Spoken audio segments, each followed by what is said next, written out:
Le FMI travaille sur une plateforme commune pour les monnaies numériques de banque centrale, MNBC. Le Fonds monétaire international, FMI, semble axer une partie de ses espoirs de stabilité économique sur les monnaies numériques de banque centrale, MNBC.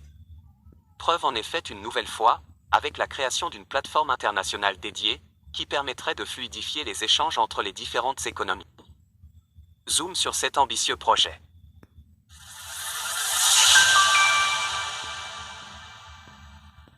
Le FMI crée une plateforme commune pour les MNBC.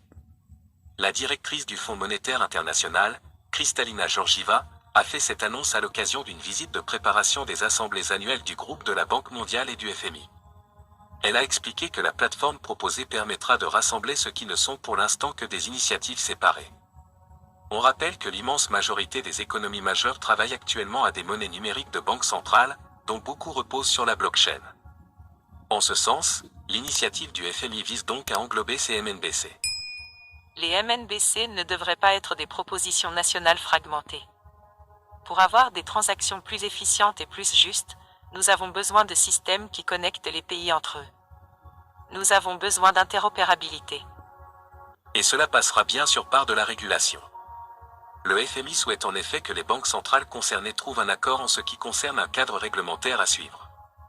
Le risque, selon la directrice du FMI, c'est qu'un manque de stabilité des MNBC ouvrirait la porte aux crypto-monnaies. Pour rappel, le FMI se montre historiquement très hostile au secteur, jugeant que les actifs crypto sont dangereux pour les consommateurs. Plus de surveillance, plus de régulation. À l'heure actuelle, 114 banques centrales seraient en train d'élaborer des MNBC.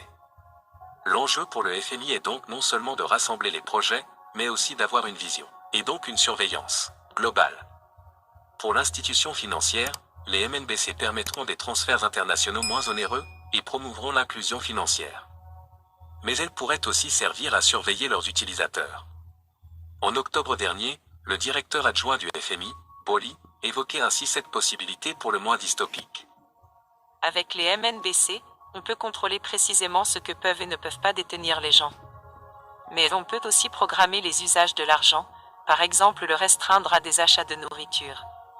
La fracture idéologique entre les crypto-monnaies, qui ont été créées à l'origine pour ne pas être contrôlables, et les MNBC est donc de plus en plus nette. Les stablecoins continuent à se diffuser, non entravés par les institutions financières qui gèrent les MNBC. Ils s'inscrivent donc de plus en plus en opposition aux actifs en cours de développement au sein des banques centrales mondiales.